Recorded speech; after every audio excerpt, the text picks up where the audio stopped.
All aboard the Inland Empire Express. 10:50 a.m. Leaving no listeners behind. KCAA.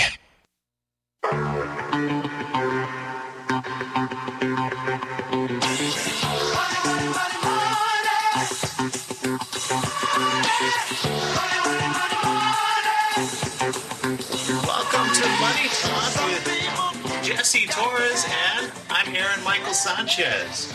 All right, Aaron, so it is Wednesday. It's 4 p.m. It's time for another session of Money Talk. Yeah, and I'm so excited for this one. You know I am excited every week, and I am always inspired by every Money Talk that you've had here, and I get the feedback from people that say, you know, I never thought of this or that, and today we're covering a couple topics. One close to my heart, affiliate marketing. Yeah, you know, we have had folks on the show in the past that have actually utilized affiliate market to grow their business.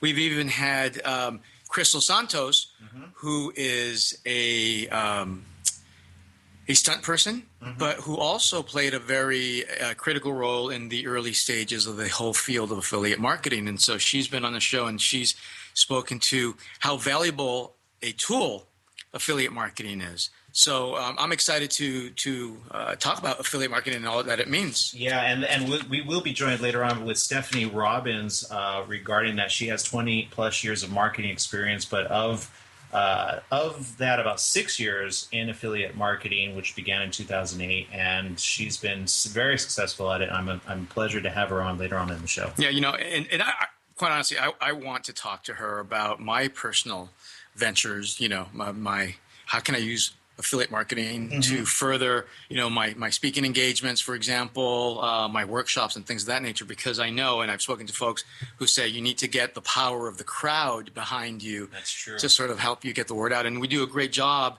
of getting the word out, but you know, when you are able to financially incent folks, it really drives the numbers, and it really helps you sort of get people registered, get them in the seats in my case, and drive the revenues way up. So I'm thrilled that we're able to have her on the show today. In fact, if you want to tweet us or Facebook us on any of those platforms, you can follow us and tweet us during the show. Follow Jesse at JS Torres and myself, Aaron M. Sanchez. If you want to Facebook us, you can Facebook us again at Jesse Torres or Aaron M. Sanchez, and find us and have the conversation with us. We'll ask your questions during the show. So we're going to start off the show talking about what we normally talk about, which is the business of being an entrepreneur. Aaron, we have on our show every week, we have entrepreneurs come on and talk about their ventures. They talk about what they do, how they came up with the idea, at what point they realized they were an entrepreneur, at what point some of them gave up their corporate jobs and jumped in with both feet to become entrepreneurs. You know, some of them have been in the tech industry. Some of them have been in the clothing industry. You know, we have spoken to entrepreneurs up and down, side to side. And one of the questions that we often ask and of these entrepreneurs is, how is it going out there? Yes. How are things doing? Do you see the economy improving? Do you feel the economy is improving? And generally we hear from them that things are typically, you know, getting better, but we've never really had an opportunity to talk to someone who has run the numbers, if you will, to find out exactly how things are going. And so we're going to be speaking in a moment with Hunter Hoffmann, and Hunter is the head of U.S. communication at Hiscox Small Business Insurance, and it's a company that provides insurance direct online or in real time to small businesses. And so he is the head of communications, which means he's in charge of media, social media, and really anything else that requires communicating with their folks. So Hunter Hoffmann, welcome to Money Talk. Is Hunter there? Yeah, can you hear me? Yes, we knew you were there. So Hunter, welcome to Money Talk. We are really excited to have you on the show today because we really want to hear what you have going.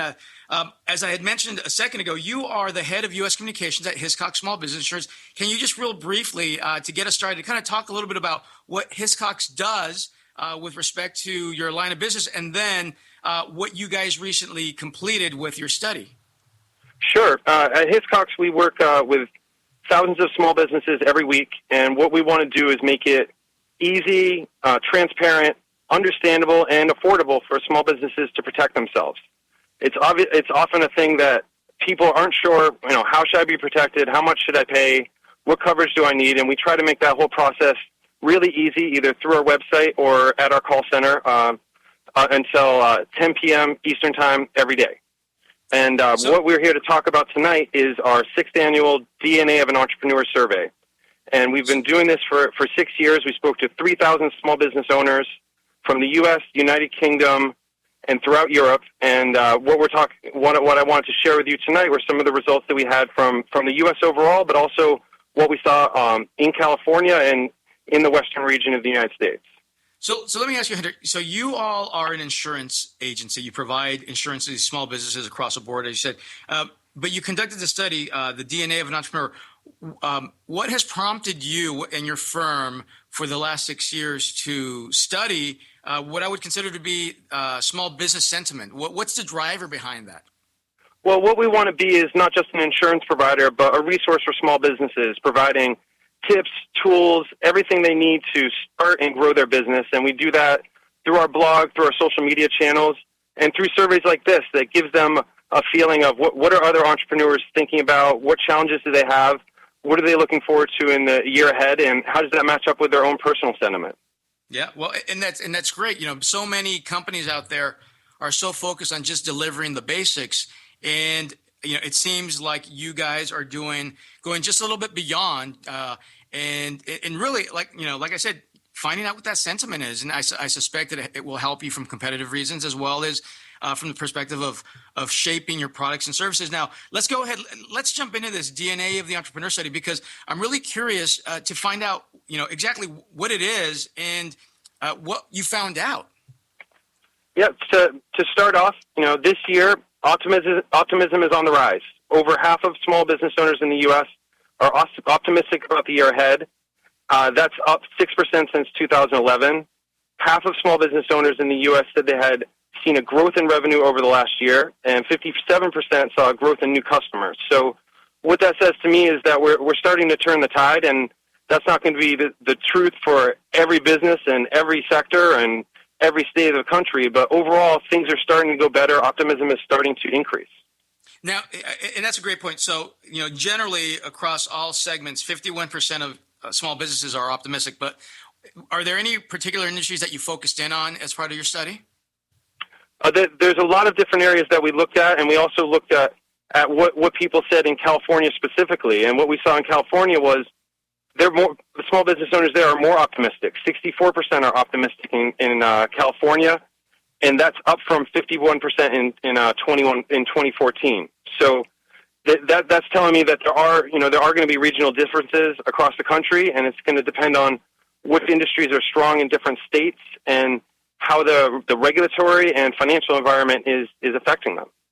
And that's a statistic that I think our governor would be very interested in. Here in California, we're often criticized as not being a business-friendly state. We've had a number of large manufacturers as well as aerospace companies leave us to other states. The automotive here, where we are in the South Bay, Nissan and Toyota recently moved out of state, one to Tennessee, I believe, and one to moving to Texas. And so there's often this criticism within California that it's not a small business friendly state or a business friendly state. And so I guess I'm surprised and I'm pleased to hear that the sentiment has improved from 51% being optimistic to 64% being optimistic, because if you believe everything you read in the election time media, we're doing terrible. We're awful, and our businesses are dying. So that's great. So now, were there any particular segments where optimism fell? In fact, or was it up across the board? It was up across the board, but what you're saying about California being a challenging state to do business in, that also came through in our study. California small businesses were spending on average 102 minutes a week dealing with government regulations. This compares to only 69 in Texas and only 59 in New York. So when you hear that government regulations are having an impact, especially in California, I think that did come through in our survey. But maybe it's just all the sun, because they are still optimistic, even though they're spending almost twice their time on government regulations as some other states. Yeah. So I mean, so Governor Brown, if you're listening in, despite having almost twice, close to twice the amount of time being spent on red tape, if you will, our small businesses are still happy. So imagine if we were able to eliminate some of that red tape, some of that time, wasted time, really. How much happier they would be, and how much fatter their bottom lines would be, or at least how much more they would be able to do in terms of hiring and expanding their businesses. So that's really interesting. What else did your study find besides the up in optimism?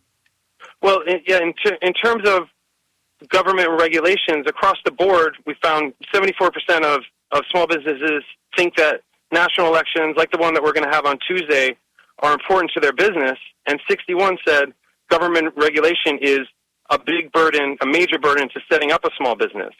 In addition, 66% said the U.S. tax system does not favor setting up a business. Now, what that tells us is that lawmakers often talk about small businesses as the engine of the economy, and we have to do everything we can for them. But once they get elected, are they really are they really changing the laws and changing the regulations to make it easier for small businesses to set up, to grow, and to thrive? And that's unfortunate, because it seems like today, compared to any other time in the history, in modern history, we have, with the use of technology, we have enabled our entrepreneurs to do much more. I mean, we always talk about crowdfunding, Aaron, and how today it is so much easier to get access to capital than it ever has been, particularly for small businesses. I mean, no longer do you have to find, a wealthy family member or a friend with a lot of money in the bank. You can actually, using technology, go out to the general market, crowdfund for your particular company, and at least, get your business off the ground. Yeah, and in fact, we talk about that a lot on the show, but what I'm hearing from business owners is they're unaware that this even exists, because they're so caught up in the old way of, I should say, the proven way of doing things, that they're not as open to the newer things. What do your studies show regarding crowdfunding, Hunter? Well, it's very, very much what you said. Even though 65% of respondents said they're having difficulty getting funding, only 8% have considered crowdfunding. And that tells me that although there are alternative structures, new ways to get money, a lot of people are thinking that's not for me, or maybe they just don't understand it well enough. And I think it does have the ability to really level the playing field and make it easier for individuals to start up businesses and to grow their businesses, but there has to be more of a take-up of it for it to really make a difference. Yeah, I mean, I think that's an important point. I mean, we have companies, Kickstarter, Indiegogo. I mean, what's another? Fundable. And we've talked to other ones which don't just offer, like Kickstarter, they kind of just offer a quick little incentive. Others actually offer like equity, or they right. I mean, they're $10,000 plus is put into these companies. So there's much larger ones that I think businesses are just, again, as we were talking about, not educated, or if they do run it, they don't know how to run it successfully. I think it's an entity of its own of raising money. I think that's actually, there's a lot of truth to that, because folks that I've spoken with are aware. They're all aware of the crowdfunding mechanisms out there, but I think they don't know how to use them exactly. They don't know what it means. They don't know how to go out and raise. And you and I have in the past spoken with small business owners who have crowdfunded successfully and the techniques that they've used, and there are definitely success factors when initiating a crowdfunding campaign. Yes, in fact, we talk on our show that we have every week, Live with Aaron and Kelly. We talk to a lot of crowdfunding sources that are done through entertainment. And entertainment, I mean, you're talking millions of dollars in some cases. What did it take to get those running successfully and to be carried out? I think a lot of those things that entertainment taps into, small businesses can learn or take away from. So I think it's something we should cover in the future. Yeah, no, I agree. We should get someone there. So now tell me, what else? This was a pretty comprehensive study. What other findings did you discover that kind of were a surprise or significant? Well, if you look at the retail environment, obviously everyone's heard about the hacks at Target, at Home Depot. I can go down the line. As someone said the other day, it's probably easier to list the companies that haven't been hacked at this point. We see that as a huge concern from small business owners, but we also don't see a lot of them taking the actions that are necessary to prevent this. only 38% reported that passwords are changed when an employee leaves the company. And only 33% require employees to change their passwords regularly. Only 27% are sending information over encrypted email.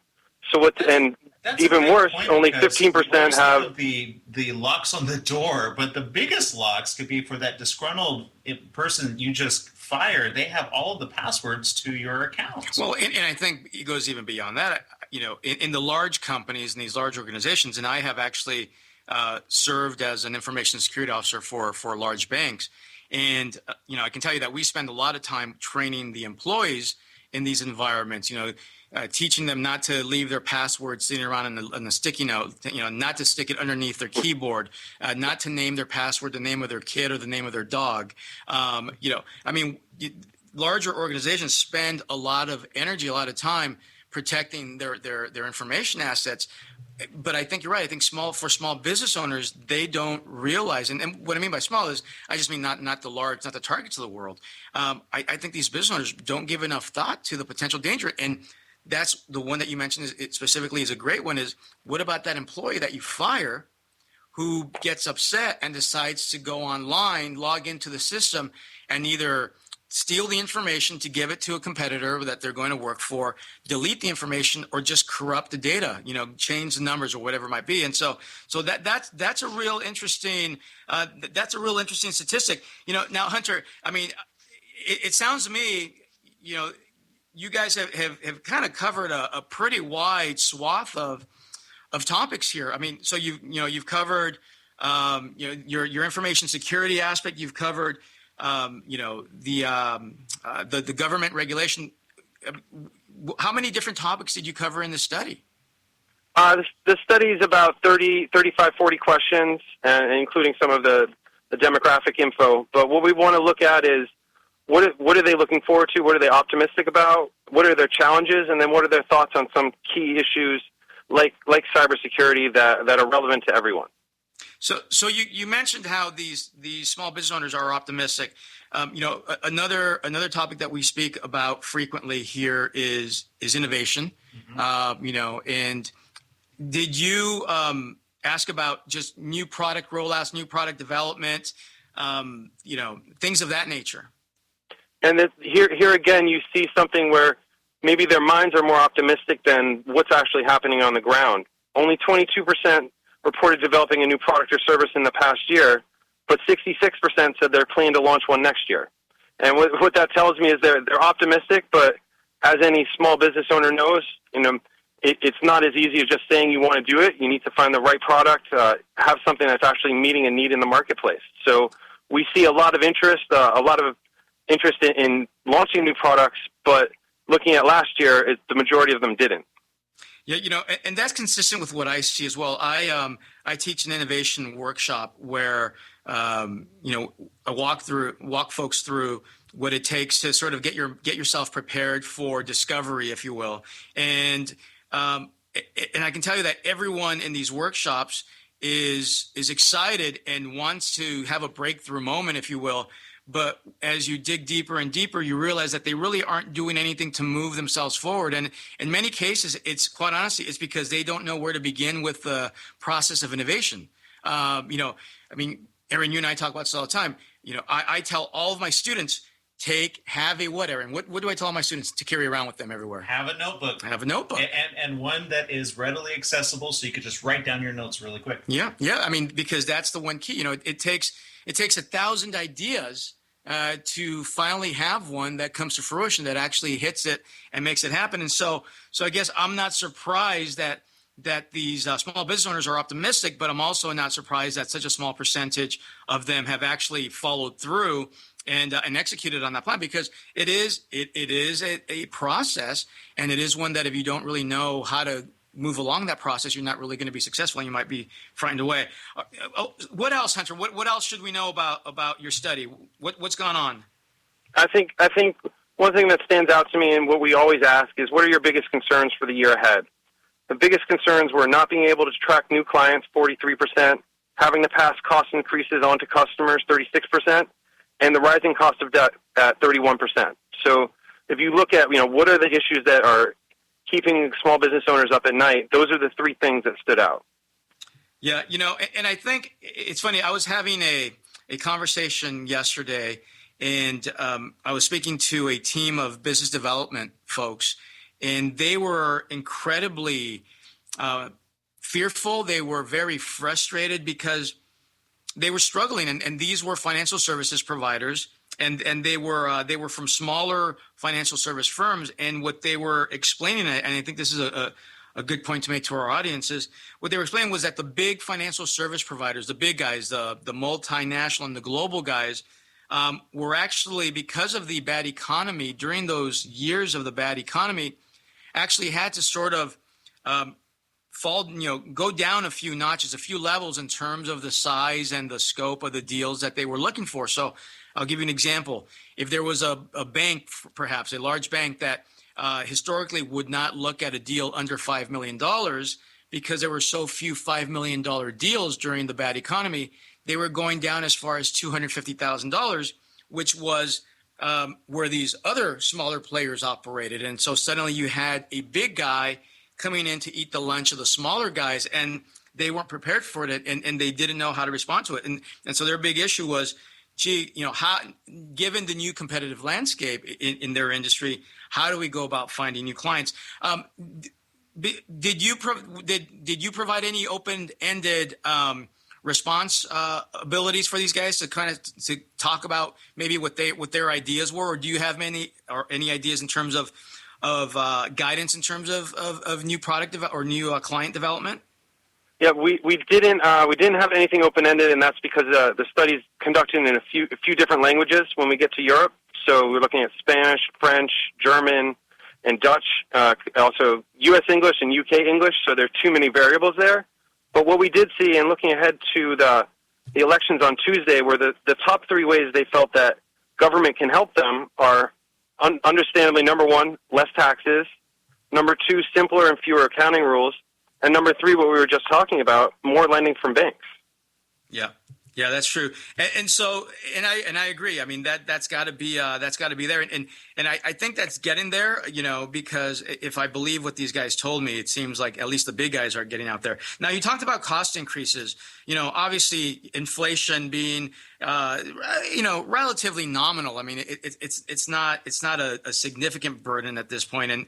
And the cost of money, certainly with rates still somewhat depressed because of interest rates. I'm kind of surprised that those were big factors, but I suppose that in a highly competitive landscape, even a fractional percent of a jump in cost is going to have a big effect. I was passed on an infographic that your firm created, and it's and it compares the baby boomers the baby boomers to the millennials.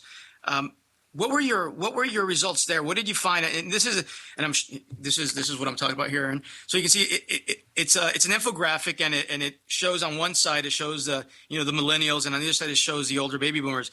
And it's and it's entitled "What's Work." What did you find with respect to, again, sentiment of these two groups when it comes to employment and the work environment? Well, what was interesting to us and a little counterintuitive was looking at the millennials, who you really see as the generation that's always on, completely plugged in.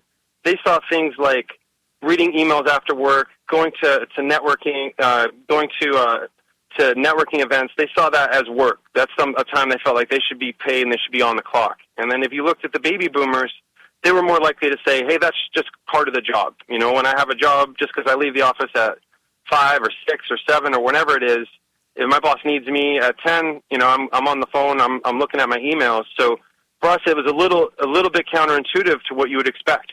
So what the millennials are telling us is, I'm always on, but when I clock out, I'm on for my friends and my family. I'm not necessarily looking to use that time to correspond with my boss and my colleagues. Well, I think this is a good point to add to success to somebody's workflow. Like, for example, if I consider this work, is it work, and what do I put my energies towards that an employer says this is something you should be doing, or even if you're doing it yourself, what are the things, because you have here attending networking events after work, reading emails after hours, building your expertise as part of it. Which is the most productive out of those? Yeah, that's good.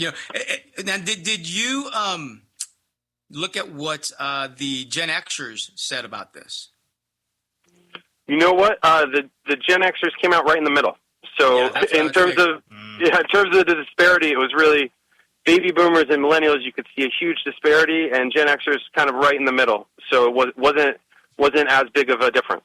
This is interesting because I know this is going to tie into our next guest as well, because she told me off camera that, of course, there are people that are over 60 that, they respond differently to online work or affiliate marketing. So it makes sense. Like the internet has made a huge, I guess, a paradigm of a shift of mind of what work actually entails and what that means. Because before emails, anyone over 60, that's not a common thing they used when they were 30. So yeah, no, you're right. And I'm not surprised that the Gen Xers came in down the middle, because as I look at this, for example, I look at networking events. Well, I do consider that work, but building your expertise, I consider that part of the job. But really, on your own time, and part of my personal development to make myself a better employee down the line. I believe that I need to work and improve myself to make myself more valuable in the work that I do. And then reading emails, I would probably be indifferent. I guess it would depend on what types of emails I'm reading in terms of whether I would classify that as work or not. So I'm not surprised that Gen Xers and myself being a Gen Xer, that we fell right in the middle. I am a little shocked at the attitudes of some of the millennials, because you would think you would think that they would treat all of this as just one big a part of their entire existence, as opposed to then segmenting that out and saying, no, that I consider that work, and that it's a little lazy on but what we had you and I have corresponded on email at 1:00 in the morning, exactly, when you were working as a CEO, but I'm just saying. Yeah, and we've had folks come in to do studies about millennials, and they've argued that millennials are not lazy, that they just kind of look at things a little differently, and so I will give them the benefit of the doubt. I'll take that back. They're not lazy. But I will say that they are very different in how they view things, and right or wrong, it is what it is. So this is very interesting. So Hunter, if you had just 3 pieces of advice for entrepreneurs out there based on the results of your study, what would that be? First, look at alternative forms of financing. There are a lot of different ways to get financing these days, as we talked about before. Don't just look at the banks, because the banks, especially if you're a new business, you don't have a track record, you don't have revenue, it's going to be very hard no matter what you do. Second is that positivity wins. What we've seen is that businesses that are more positive, states that are more positive overall, through the survey, those are the ones that were doing the best, and it really tracked very well with what you see overall in terms of the economies of those different states. And then finally, I have to say, make sure you're protected, not only from cyber threats, but from anything else that might take down your business that you work so hard to build, whether that be a client who's unhappy or a partner who's unscrupulous. It's really important to make sure you're protected, and what people usually find is it's much more affordable than they think, and it gives them the peace of mind to just focus on what they're good at, whatever that business or business idea might be. That's perfect. So, Hunter, if someone's interested in learning more about your study, the DNA of an entrepreneur study, where can they go for more information? The best place to go is hiscox.com, to our website, and also follow us on Twitter, Hiscox Small Biz, BIZ with a Z. And what we do is, like I said, we're not just looking to sell insurance. What we want to do is provide tools and tips for small businesses and entrepreneurs to get ahead and to get started. Fantastic. Well, Hunter Hoffmann, head of U.S. Communications at Hiscox Small Business Insurance, thank you for joining us on Money Talk this afternoon. Well, thank you so much for having me. It's been a pleasure. Thank you. And we'll be back with more Money Talk after these messages.